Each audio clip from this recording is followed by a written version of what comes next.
Mahadlokon pagkain ng mga minaw di dunia o bulahan katong naminaw sa ang pulong kaya ang kaya ang mga ingyarian sa Diyos, no?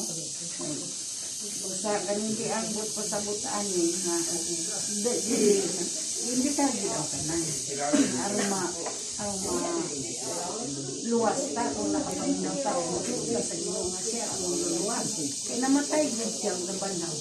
ang sa pagbayad sa itong sila pagbanaw wala kay out na itong mga sala nato sa una mo nang ikabigid ang mga patawid ng anak sa Diyos di ko mo itawag og anak wala mo subay sa iyang mga balaod so aritas dili sa iyang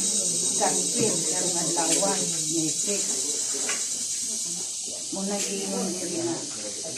kuhaan nato sa 1:15 versikulo 26 taman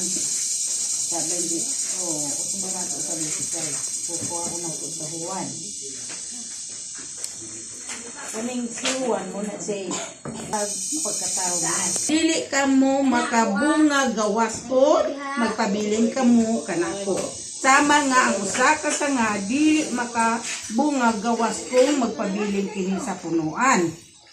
no di mga bunga o dili magpabilin sa punuan sanga ang magpabilin kanako ug ako diha kaniya mamungag dagan kay kun wala ako wala kamoy mahimo ang usa ka sanga nga ilabay sa ug malaya pamuniton kini ug itambog sa kalayo aron masunog kani sumbingay ra ni Jesus. So kita ang mga sanga mamunga tagdagan sanyo po na ang inyong mga pulong sa itong mga anak kay naka-Bible study na itong mga bata ninyo diri basa akong tuan 1:15 so anak ko sila Bible ganitong pabasahon sila itong Ginoo no na maminaw kasi ang pulong may ugmaay kamo sama sa nga ako nahigugma kaninyo so dili nato kasinahan dili nato libakon dili mga marites gugmaon din nato bisig ka tao kay mao may iyang sugo no ang labing dakong gugma nga ikadahatag sa usa ka tawo ngadto sa iyang mga higala maong paghatag og siyang kaugalingon niyang kinabuhi alang kanila so ako bisag kalisod i-offer ginako kung kinabuhi para lang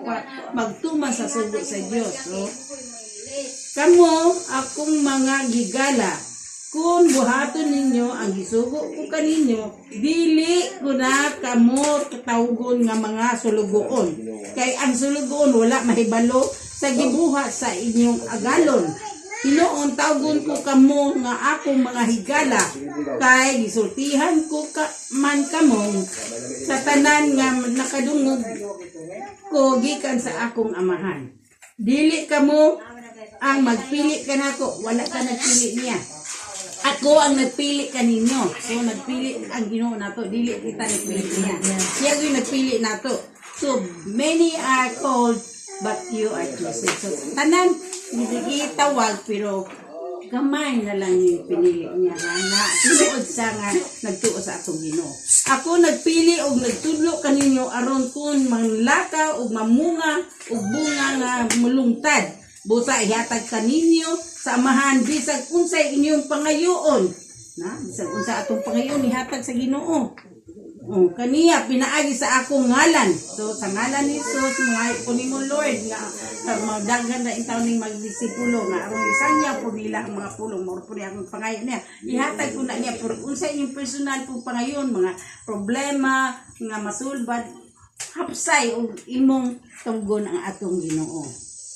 kini mao ang isugo ko kaninyo maghigugmaay kamo mao kani ang atong kuanong adlaw maghigugmaay kamo no og batunan nato ang iyang pulong kay iyang pulong buhi ang tuo siya nga ang kasing gigit kaniya so ang tulunan mo mao naton the ACR bear witness of the gods in the world that runs smoothly. So, ang mga trials dato, mga kuan, ato na ginapalabay kay nisalig naman taniya. So, ang iyang pulong, magbaton dito sa iyang pulong kasugod sa Diyos.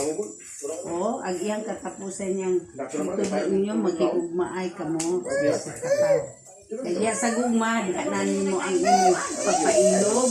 pagpasinabtanay, pagigugmaay, ninatagay, pag hunang-huna sa iyang kaugalingon masalat mo siya iyang kahuyang dili kay liba ko ni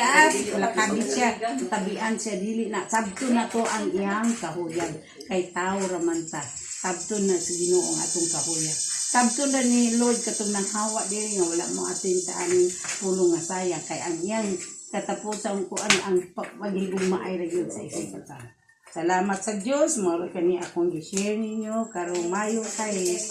o pangayoon na mo Lord imo mag-promise nga ihatag ni tanan nga matagsatag sa nila ang ilang problema masulbad ra Lord kung pinaagi sa imong ngalan ihatag yun nimo Lord in Jesus name amen. Amen.